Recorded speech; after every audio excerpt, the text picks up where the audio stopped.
오늘 말씀의 제목은 하나님 자녀의 라이프 스타일을 가져라입니다. 오늘 본문 말씀은 누가복음 16장 1절부터 13절까지인데요.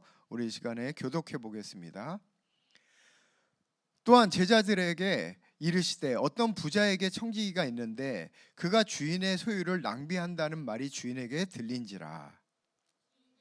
그를 불러 이르되 내가 네게 대하여 들은 이 말이 어찌미 내가 보던 일을 세마라 청지기 직무를 계속하지 못하리라 하니, 청지기가 속으로 이르되 주인이 내 직분을 빼앗으니 내가 무엇을 할까? 땅을 파자니 힘이 없고 빌어먹자니 부끄럽구나. 이렇게 하면 직분을 빼앗긴 후에 사람들이 나를 자기 집으로 영접하리라 하고, 주인에게 빚진 자를 일일이 불러다가 먼저 온 자에게 이르되 내가 내 주인에게 얼마 빚졌느냐? 이르되 여기 네 증서를 가지고 빨리 앉아 50이라 쓰라 하고, 또 다른 이에게 이르되 너는 얼마 빚졌느냐? 이르되 밀 100석이니이다. 이르되 여기 네 증서를 가지고 80이라 쓰라 하였는지라. 이 옳지 않은 청지기가 일을 지혜 있게 하였으므로 칭찬하였으니 이 세대의 아들들이 자기 시대에 있어서는 빛의 아들들보다 더 지혜로움이니라. 내가 너에게 말하노니 불의의 재물로 친구를 사귀라. 그리하면 그 재물이 없어질 때에 그들이 너희를 영주할 처소로 영접하리라. 작은 것에 충성된 자는 큰 것에도 충성되고 지극히 작은 것에 불의한 자는 큰 것에도 불의하니라. 너희가 만일 불의한 재물에도 충성하지 아니하면 누가 참된 것으로 너희에게 맡기겠느냐? 너희가 만일 너희 것을 충성하지 아니하면 누가 너희 것을 너희에게 주겠느냐? 같이 읽겠습니다. 지파인이 두 주인을 섬길 수 없나니 혹 이를 미워하고 저를 사랑하거나 혹 이를 중히 여기고 저를 경히 여길 것임이라. 너희는 하나님과 재물을 겸하여 섬길 수 없느니라. 여러분, 이전에 이 말씀을 읽어본 적이 있으십니까? 아니면 오늘 만약에 이 말씀을 처음 읽었다면 여러분은 어떤 생각이 드신지요? 저는 올해 이제 시간이 기회가 될 때마다 누가복음을 설교를 쭉 하고 있는데, 예전부터 사실 이 말씀이 저에게는 의문투성이었습니다. 오늘 읽은 이 본문을 우리가 소위 불의한 청지기의 비유라고 말합니다. 저는 이전에도 이 말씀 읽었지만 이 비유가 정말 이해가 안 가더라고요. 저 불의한 청지기가 주인에게 왜 칭찬을 받는 것일까? 도대체 뭘 잘했다는 것일까? 아무리 봐도 나쁜 사람인데. 여러분, 그러나 그럼에도 불구하고 하나님께서 오늘 이 말씀을 통해서 우리에게 말씀하시기를 원하십니다. 오늘 이 말씀을 들으실 때 이 말씀이 여러분의 심중에 풀어지기를 축원합니다. 먼저 우리 1절 2절을 다시 보겠습니다. 또한 제자들에게 이르되 어떤 부자에게 청지기가 있는데 그가 주인의 소유를 낭비한다는 말이 그 주인에게 들린지라. 주인이 그를 불러 이르되 내가 네게 대하여 들은 이 말이 어찌 됨이냐?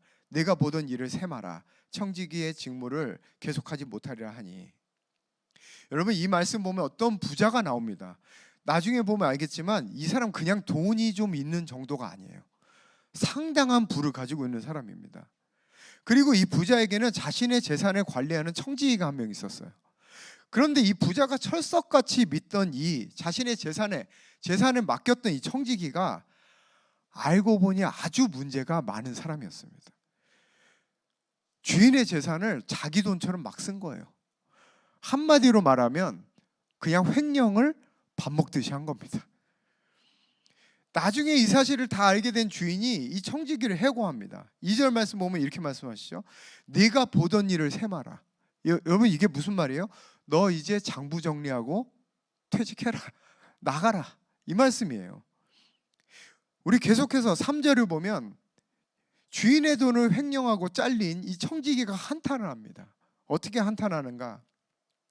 청지기가 속으로 이르되 주인이 내 직분을 빼앗으니 내가 무엇을 할까? 땅을 파자니 힘이 없고 빌어먹자니 부끄럽구나.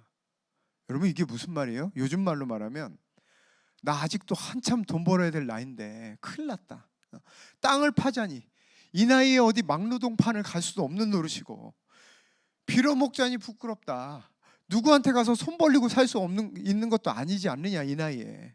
큰일 났다. 여러분, 이 말씀 오면 이 청지기가 정말 대단한 게 뭔지 아세요? 지금 자기가 회사 돈을 횡령해서 이 일이 일어난 거잖아요. 그런데 거기에 대한 부끄러움이나 죄책감이나 회개하는 마음은 전혀 없습니다. 지금 이 와중에도 내가 어떻게 살아야 될 것인가. 정말 대단한 사람이에요, 이분. 대단한 사람입니다. 그런데 이 사람이 고민 끝에 묘수를 하나 생각해냅니다. 4절 말씀을 같이 보겠습니다. 내가 할 일을 알았도다. 이렇게 하면 직분을 빼앗긴 후에 사람들이 나를 자기 집으로 영접하리라. 여러분, 이 청지기한테 아주 기가 막힌 아이디어가 하나 떠올랐어요. 이 사람은 아직까지는 회사에서 쫓겨난 상태가 아닙니다. 그래서 이 사람 손에 뭐가 있었느냐? 주인의 장부가 있었어요. 근데 그 장부엔 뭐가 적혀 있었냐면 주인에게 빚진 사람들, 채무자들의 명단이 적혀 있었던 겁니다. 그래서 이 청지기가 뭘 했느냐? 주인에게 빚진 사람들이 일일이 불러서 얼마 빚졌는지를 물어보고 깎아주기 시작했습니다. 예를 들어서 이 말씀에 나온 것처럼 기름 100말 빚진 사람은 50% 디시, 밀 100석 빚진 사람은 20% 디시. 그 상황에 맞게, 그 사람의 상황에 맞게. 그러면서 뭐라 그랬냐면 여기 빚증서 다시 고쳐 써라. 네가 쓰라 그랬어요. 네가. 위조죠, 위조. 내가 쓰면 걸릴 것 같으니까 다시 사인해라. 빚증서를 위조하고 깎아준 겁니다. 왜 그랬을까? 4절 보면 사람들이 나를 자기 집으로 영접하리라. 즉 내가 나중에 잘리더라도 지금 자기가 힘이 있을 때 인맥을 만들어 놔야 내가 나중에 잘리더라도 살 길이 있다. 이 말이에요. 여러분, 다시 말씀드리면 이 사람 대단한 사람입니다. 대단한 사람. 여러분, 우리가 보통 꾀부린다 생각하면 누가 생각납니까? 야곱 생각나잖아요. 이 사람은 야곱 머리 위에 있는 사람이에요. 진짜 킹 오브 사기입니다. 킹 오브 사기. 여러분, 그런데 세상의 비밀이 어디 있습니까? 이것도 다 주인이 알게 되었어요, 결국은. 그래서 주인이 어떻게 했을까요? 경찰에 신고해서 당장 감옥에 쳐넣었을까요? 여러분, 놀라지 마십시오. 이 주인이 뭐라고 했는지 아십니까? 우리 8절 말씀을 같이 한번 읽어보겠습니다. 시작. 주인이 이 옳지 않은 청지기가 일을 지혜롭게 하였으므로 칭찬하였으니 이 세대의 아들들이 자기 시대에 있어서는 빛의 아들들보다 더 지혜로움이니라. 제가 이래서 이 말씀을 피해 다녔던 겁니다. 도저히 이해가 안 가더라고요. 여러분, 여기서 이 세대의 아들들이 누굽니까? 세상 사람들이에요. 세상 사람들. 그럼 빛의 아들들은 누구예요? 빛의 자녀들 누굽니까? 우리잖아요. 우리 하나님의 자녀들. 그럼 이 말이 무슨 말인가? 세상 사람들이 자기 시대에 있어서는, 즉 이 땅의 삶에 있어서는 하나님의 자녀들보다 더 지혜롭다는 얘기예요. 여러분, 우리가 이 본문을 통해서 무엇을 알 수 있을까요? 무엇을 배울 수 있을까요? 왜 주인은 이 사기꾼과 같은 이 청지기를 칭찬했을까? 도대체 여기서 말하는 이 세상 사람들의 지혜로움이란 무엇일까? 여러분, 우리가 먼저 이 말씀을 통해서 인정해야 될 게 있습니다. 인정해야 될 게 하나 있어요. 하나님의 자녀인 우리도 이 세상 사람들에게 배울 것은 배워야 된다는 겁니다. 배울 것은 배워야 된다는 거예요. 물론 세상 사람들은 이 청지기처럼 불의한 방법을 씁니다. 자신이 이 땅에서 잘 먹고 잘 살기 위해서, 성공하기 위해서, 자신이 원하는 그 목적을 이루기 위해서 수단과 방법을 가리지 않을 때도 많이 있습니다. 당연히 하나님께서 우리에게 이런 불의한 방법을 배우라는 건 아니에요. 그러나 우리도 세상 사람들에게 배울 것은 배워야 된다는 거예요. 그럼 우리가 왜 세상 사람들에게 배워야 되는가? 무엇을 배워야 하는가? 여러분, 이 세상은 하나님이 창조하셨어요. 하나님은 이 세상을 창조하실 때 단지 눈에 보이는 세계만 창조하는 게 아닙니다. 보이지 않는 세계, 보이는 세계뿐만 아니라 보이지 않는 세계, 즉 정신 세계도 창조하신 거예요. 그리고 그 안에 이 세상을 움직이는 보편적인 진리, 보편적인 법칙, 시스템을 만드신 겁니다. 그런데 이 보편적인 진리, 보편적인 법칙은 단지 하나님 자녀만이 적용되는 게 아니에요. 하나님 자녀만 누릴 수 있는 게 아닙니다. 세상 사람들도 하나님이 만드신 이 보편적인 진리와 법칙을 통해서 얼마든지 성공할 수 있고, 얼마든지 더 큰 부를 창출할 수 있고, 얼마든지 자기가 원하는 것을 얻어내고 이룰 수 있는 것입니다. 그래서 마태복음 5장 45절에 보면 이런 말씀이 있어요. 이같이 한즉 하늘에 계신 너희 아버지의 아들이 되리니 이는 하나님이 그 해를 악인과 선인에게 비추시며 비를 의로운 자와 불의한 자에게 내려주심이라. 여러분, 이게 무슨 말입니까? 선인은 누구예요? 하나님께 속한 사람. 악인은 누구입니까? 하나님을 거부하는 세상 사람들 말하는 겁니다. 하나님께서는 믿는 자에게만 해를 비치고 믿는 자에게만 비를 비추시는 게 아닙니다. 즉 세상 사람들도 하나님이 만드신 이 세상을 움직이는 그 보편적인 진리와 방법을, 그 법칙을 동일하게 누리고 있다는 사실입니다. 여러분, 문제는 이거예요. 우리는 종교적인 이유로, 신앙적인 이유로 이 세상을 흑백 논리로 보기 때문에 이 세상의 것들은 다 거부하는 겁니다. 그게 신앙을 지키는 삶이라고 생각해요. 그게 신앙 지키는 삶이라고 생각합니다. 이 세상의 것들, 세상 문화, 세상의 방법들은 다 더러운 것이기 때문에 덮어놓고 피하는 거예요. 세상 사람들이 성공한 방법은 다 세상적인 방법이다. 우리는 저렇게 살면 안 된다. 저런 거 우리는 따라해서는 안 된다. 그러면서 세상적으로 잘 되고 성공한 사람들을 보면 겉으로는 욕하지만 속으로는 부러워하지 않습니까? 여러분, 전도서 1장 9절에 이런 말씀이 있습니다. 우리 같이 한번 읽어보겠습니다. 시작. 이미 있던 것이 후에 다시 있겠고 이미 한 일을 후에 다시 하리니 해 아래는 새 것이 없나니. 해 아래. 해 아래가 무슨 뜻이에요? 인간의 삶의 영역, 지금 우리가 사는 이 땅을 말하는 거예요. 새 것이 없다. 본래 다 있었던 것이다. 이런 말입니다. 즉 세상 사람들도 본래 있었던 것을 이용해서 성공하고 잘 먹고 잘 산다는 거예요. 그럼 그 본래 있었던 게 뭐예요? 처음부터 이 땅을 하나님이 창조하실 때 만드신 이 땅을 움직이는 보편적인 법칙인 것입니다. 여러분, 뉴에이지들 보십시오. 다 하나님이 만드신 방법이 아류잖아요. 아류. 끌어당김의 법칙. 여러분, 그런 거 한번 생각해요. 이미 하나님께서 히브리서에 말씀하셨어요. 믿음은 바라는 것들의 실상이요 보이지 않는 것들의 증거다. 여러분, 이게 끌어당김의 법칙 아니겠습니까? 그들은 자기가 잘 먹고 잘 살기 위해서, 자기 성공을 위해서 이것을 이용하는 거 아니겠어요? 여러분, 우리도 세상 사람들에게 배울 것은 배워야 하는 것입니다. 그들은 자신들이 하나님의 보편적인 법칙을 이용해서 성공하고 목적을 이룬다고 생각하지 않아요. 하지만 어떤 면에 있어서는, 특히 방법적인 면에 있어서는 우리보다 훨씬 더 치열하게 연구하고 절제하고 지혜롭게 이용하고 있다는 사실입니다. 자기 삶을 위해서, 자기 삶을 위해서. 그래서 오늘 8절 말씀에 이렇게 말씀하시는 거예요. 이 세대의 아들들이, 하나님을 알지 못하는 세상 사람들이 자기 시대에 있어서는, 지금 이 현실의 삶, 이 땅의 삶에서는 빛의 아들보다 더 지혜롭다. 하나님의 자녀들보다 훨씬 지혜롭게 하나님의 방법을 이용하고 살고 있다. 바로 이 말입니다.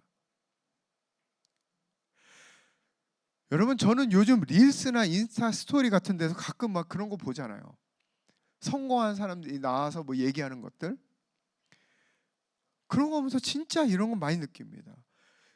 저 세상에서 유명한 사람들이나 성공한 사람들이 나와서 말하는 거 들을 때 저 사람들도 저렇게 자신의 삶에서 하나님의 방법을 이용해서 성공하고 자신의 목적을 이루며 살아가고 있는데, 정작 우리는 하나님이 우리 아빠인데도 불구하고 어떻게 보면 바보같이 살고 있구나.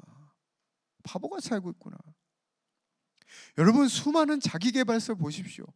다 세상적인 얘기들이니까 쓸모없는 것입니까? 그렇지 않습니다, 여러분. 실제로 그 방법을 통해서 성공한 사람들이 그 경험을 써놓은 거예요. 그런데 그게 다 뭡니까? 하나님이 만드신 법칙의 아류입니다. 아류예요.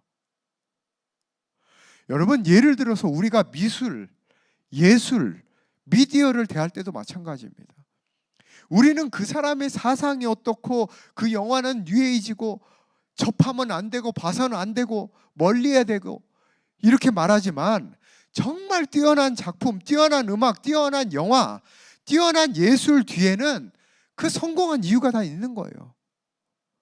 우리가 그 사상과 나쁜 것은 분별해야 되지만 무조건 그것을 다 더러운 것으로 치부해버리면 우리는 아무것도 배울 수가 없는 것입니다. 여러분, 특히 우리 아이들에게 교회 울타리 밖은 다, 세상은 다 더러운 것이다. 여러분, 우리가 이렇게 가르친다면 어떻게 우리가 우리 아이들을 킹덤 빌더로 키울 수 있겠습니까? 그렇게 해서는 우리 자녀들을 하나님의 지혜와 능력을 나타내는 킹덤 빌더로 키워낼 수 없는 것입니다. 그래서 여러분, 우리 교회에서 소명 찾기를 하는 거예요. 먼저 이 세상 안에서 치열하게, 자기 분야에서 치열하게 부딪히면서 살아온 킹덤 빌더들에게, 그 선배들에게 삶의 노하우를 듣는 것이 우리 차세들에게 얼마나 도움이 되겠냐는 거예요. 저는 우리 아이들이 교회 안에서 단지 성경 공부하는 것뿐만 아니라 하나님의 자녀로서 이 교회 안에서 세상을 살아가는 법을 배우기를 원하는 것입니다. 여러분, 이슬을 뱀이 먹으면 독을 내고 소가 먹으면 우유가 나옵니다. 예수님도 마태복음 15장 11절에서 입으로 들어가는 것이 사람을 더럽게 하는 것이 아니라 입에서 나오는 그것이 사람을 더럽게 한다고 말씀하셨어요. 우리는 이미 예수 그리스도 안에 새로운 존재가 되었습니다. 그렇다면 밖으로부터 들어오는 것이 우리를 더럽게 하는 것이 아니에요. 우리는 세상 사람들로부터 무엇을 배우든 그것을 하나님 안에서 잘 소화해서 다시금 이 땅에 하나님의 것, 즉 선을 흘려보낼 수 있는 존재가 된 것입니다. 여러분, 다시 말씀드리지만 세상 사람들에게 하나님이 없는 불의한 삶을 배우라는 것은 아니에요.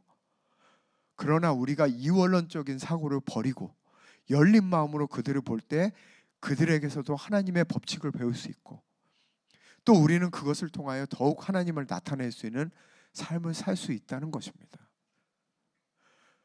여러분, 우리는 세상을 피해서 신앙이라는 무균실 안에서 들어가서 살면 안 되는 것입니다. 오히려 세상 사람들을 적극적으로 만나고 더 배우고 더 하나님을 나타내야 하는 거예요. 우리 계속해서 9절 말씀을 같이 한번 보겠습니다. 같이 한번 읽어볼까요? 시작. 내가 너에게 말하노니 불의의 재물로 친구를 사귀라. 그리하면 그 재물이 없어질 때에 그들이 너희를 영접하리라. 여러분, 여기서 불의한 재물은 단지 불법으로 벌어들인 돈, 이런 얘기만 하는 거 아닙니다. 세상의 재물들, 좀 더 포괄적인 의미로 보면 세상의 것들을 얘기하는 거예요. 세상의 것들. 그런데 이 세상의 것으로 사귄 그 친구가 너희를 영주할 처소로 영접한다, 이렇게 나오고 있어요. 여러분, 여기서 영주할 처소라는 것은 영원한 처소예요. 영원한 처소. 여러분, 이상하지 않습니까? 어떻게 불의한 재물로 사귄 친구가 우리를 영원한 처소로 인도합니까? 영접합니까? 우리가 영원한 처소 얘기하면 보통 이 땅이 아니죠. 여러분, 우리가 이 말씀을 단지 이 땅의 차원에서만 이해해서는 안 되는 것입니다. 이 말씀의 참 의미는 이 세상의 재물, 즉 이 세상의 것들을 영원한 가치를 위해서 사용하라. 영원한 가치를 위해 사용하라. 한마디로 우리가 이 세상에서 관여하는 모든 삶의 요소가 영원한 것에 영향을 미치고 있다. 영원한 것을 바꾸고 있다. 이 말이에요. 우리 계속해서 10절 말씀을 같이 한번 읽어보겠습니다. 시작. 지극히 작은 것에 충성된 자는 큰 것에도 충성되고 지극히 작은 것에 불의한 자는 큰 것에도 불의하니라. 여러분, 이 말씀을 볼 때 문맥상 지극히 작은 것이 뭐예요? 아까 나온 불의한 재물인 것입니다. 즉 지극히 작은 것은 우리가 현실에서 관여하는 세상의 삶을 말하는 거예요. 그것에서 충성스럽게 한 자는 어떻게 된다고 말하는 거예요? 큰 것에서도 충성된다. 즉 영원한 것에서도 충성된다는 말입니다. 반면에 세상의 삶에서 충성되지 않고 불의한 자, 그 사람은 영원한 것에서도 충성되지 못하고 불의하게 된다, 이 말을 하는 겁니다. 여러분, 오늘 이 말씀을 통해서 우리는 우리의 각자의 삶을 돌아보길 원해요. 우리가 보통 이 땅을 살아갈 때 삶의 5가지 요소가 있다고 말합니다. 일, 건강, 시간, 인간관계, 재정. 우리는 살아가면서 끊임없이 이것들과 부딪히며 이것들 안에서 결정하며 이것들과 관계하며 살아가는 거예요. 그런데 우리는 이 삶의 요소에 대해서 어떠한 태도를 가지고 살아가고 있는지요? 여러분, 그동안 교회는 대부분 우리의 내면의 영성에만 초점을 맞추고 있어요. 하나님을 만나는 것, 영적 체험을 하고 성령을 체험하고 은사를 경험하고. 그러나 문제는 우리의 영성이 우리의 삶의 태도까지 바꾸지 못했다는 것입니다. 여러분, 우리가 내적 체험 또 영적 체험을 했다면 그 실제적인 열매는 어디서 나타나야 되는 거예요? 그 열매가 어디서 나타나야 하는 겁니까? 바로 우리의 일상의 삶에서 나타나는 겁니다. 우리가 현실에서 부딪히는 일, 만남, 시간, 재정, 건강, 바로 여기에 대한 태도, 여기에 대한 우리의 마음가짐, 여기에 대한 우리의 습관, 이게 진짜 바뀌어야 되는 거예요. 근데 정말 우리의 존재가 바뀌었다면 우리의 삶의 태도가 바뀌어야 되는데 정말 바뀌었냐는 겁니다. 정말 바뀌었냐는 거예요. 여러분, 저는 목사가 되면서 믿는 사람들과 아무래도 많이 만나게 됩니다. 많이 교제하게 돼요. 그런데 사람들과 만나면 만날수록 저는 점점 더 이런 생각이 많아져요. 삶에서 태도, 애티튜드라는 것은 정말 중요하구나. 정말 중요하구나. 삶의 태도가 바뀌지 않았다면 그 사람 안 바뀐 겁니다. 안 바뀐 거예요. 여러분, 어떤 사람은 영적인 것들만 얘기해요. 항상 거기에만 관심이 있어요. 하나님이 나를 치유하셨고 내 마음을 만지셨고 신비한 체험을 했고 은사를 경험했고 나를 통해 어떤 일을 행하셨고. 여러분, 그런데 그 사람이 하는 그 말과는 달리 그 사람의 삶에서 나타나는 기본적인 태도를 보면 영 아닌 사람이 많아요. 일, 건강, 시간, 인간관계, 재정, 거기에 대한 태도가 안 바뀐 겁니다. 엉망인 거예요. 시간도 안 지키고 게으르고 일을 항상 뒤로 미루고 맨날 까먹고 재정에 절제가 없고 무슨 말을 해도 저 사람 말 신뢰가 안 가고. 여러분, 그 사람이 말하는 것과 그 사람이 겉으로 드러나는 삶의 태도가 완전히 다른 거예요. 저는 그 사람이 말한 영적인 것들이 거짓말이라고 생각하지 않습니다.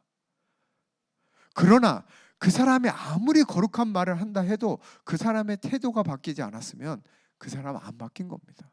안 바뀐 거예요. 영향력 없는 말뿐인 거예요. 여러분, 세상 사람들은 우리의 무엇을 볼까요? 무엇을 볼까요? 우리가 하는 신앙 고백, 우리가 하는 영적 체험? 여러분, 그런 거 상관없습니다. 여러분, 우리의 라이프 스타일을 보는 거예요. 우리가 어떻게 일하는지, 일하는 직장에서 우리가 얼마나 신뢰를 주는지, 우리가 얼마나 책임감 있게 일하는지, 얼마나 부지런한지, 얼마나 보이지 않는 곳에서도 대충하지 않고 최선을 다하는지, 이런 걸 보는 겁니다. 이 삶에 대한 태도가 바뀌지 않으면, 즉 작은 것에 충성스러운 태도가 없다면 하나님께서 우리에게 큰 것을 맡기지 않으세요. 기억하십시오. 우리 내면의 변화는 반드시 우리의 삶의 태도까지 변화시켜야 하는 것입니다. 이게 진짜 변화인 겁니다. 우리 11절 12절 같이 한번 읽어보겠습니다. 시작. 너희가 만일 불의한 재물에도 충성하지 아니하면 누가 참된 것으로 너희에게 맡기겠느냐? 너희가 만일 남의 것에 충성하지 아니하면 누가 너희 것을 너희에게 주겠느냐? 여러분, 이 세상의 것들을 맡은 청지기로서도 제대로 못 사는데 주인으로서 우리가 살아갈 수 있을까요? 여러분, 다시 말씀드리지만 자신의 영성이 자신의 삶의 태도까지 바꾸지 못한 사람은 하나님께 쓰시지 않아요. 더 큰 것을 맡기지 않습니다.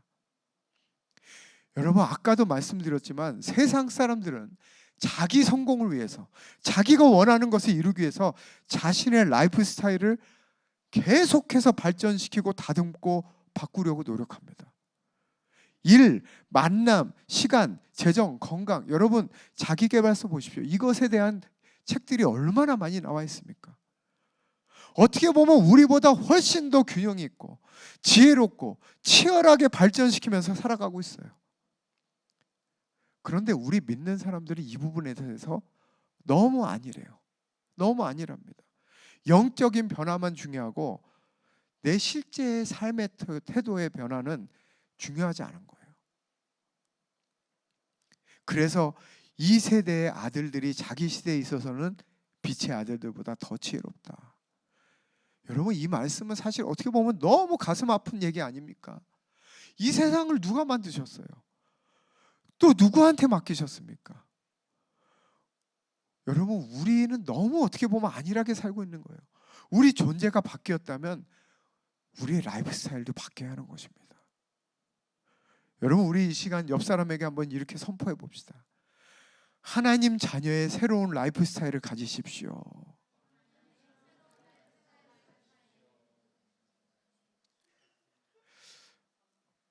오늘 말씀 맺겠습니다.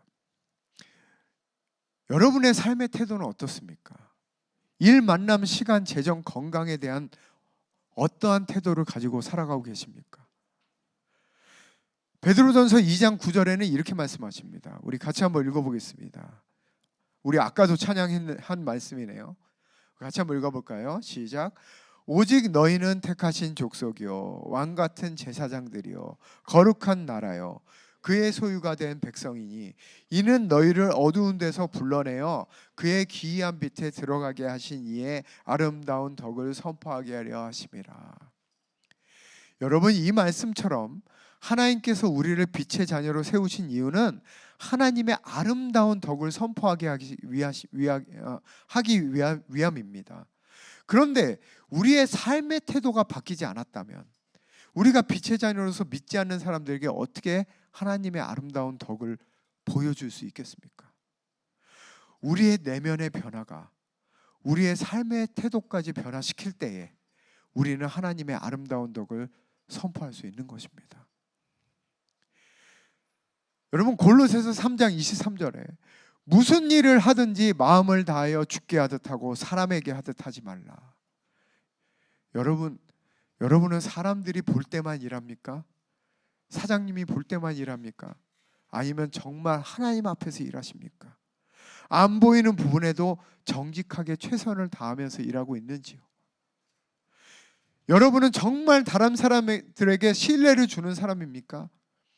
아니면 다른 사람들에게 여러분은 다른 사람을 세워주는 사람입니까? 아니면 험담하는 사람입니까? 에베소서 5장 15절에서 16절에 보면 그런즉 너희가 어떻게 행할지를 자세히 주의하여 지혜 없는 자 같이 하지 말고 오직 지혜 있는 자 같이 하여 세월을 아끼라. 때가 악하니라. 여러분은 하나님 앞에서 지혜롭게 세월을 아끼며 살아가고 있습니까? 혹시 게으르게 살지는 않는지요? 시간을 낭비하면서 살아가고 있지는 않는지요? 여러분은 정말 작은 재정이라도 하나님 앞에 투명하게 관리하십니까? 정말 내 돈이 아니라 하나님의 재정을 맡은 청지기로서 살아가고 있는지요? 여러분은 자신의 몸이 하나님의 성전임을 깨닫고 절제하고 살아가고 계십니까? 식습관 어떻게 하고 있는지요? 수면, 운동, 감정, 스트레스 이런 것도 여러분 어떻게 관리하고 있는지요? 여러분, 우리가 진짜 킹덤 빌더라면 내적 영성이 그 사람의 삶의 스타일과 태도까지 바뀌어야 합니다. 하나님은 작은 것, 즉 현실의 삶에서 충성스러운 태도를 가진 사람을 쓰십니다. 여러분, 예를 들어서 저만 해도 그래요. 제가 목사로서 어떤 리더를 세워야 한다면 내적 체험을 얘기하는 사람들, 영적 얘기를 그럴싸하게 하는 사람들, 저는 그런 사람들보다 기본적으로 그 사람의 라이프 스타일을 볼 것 같아요. 그 사람의 어떠한 삶을 살아가고 있는가. 여러분은 하나님의 자녀로서 얼마나 자신의 삶에서 충실하게 열심히 최선을 다하는 삶의 태도를 가지고 계십니까? 여기까지 가야 우리가 진짜 킹덤 빌더가 되는 것입니다. 하나님 자녀의 라이프 스타일을 가지시기를 예수 그리스도의 이름으로 축원합니다. 우리 이 시간에 다 같이 일어나서 먼저 찬양하며 나가시겠습니다.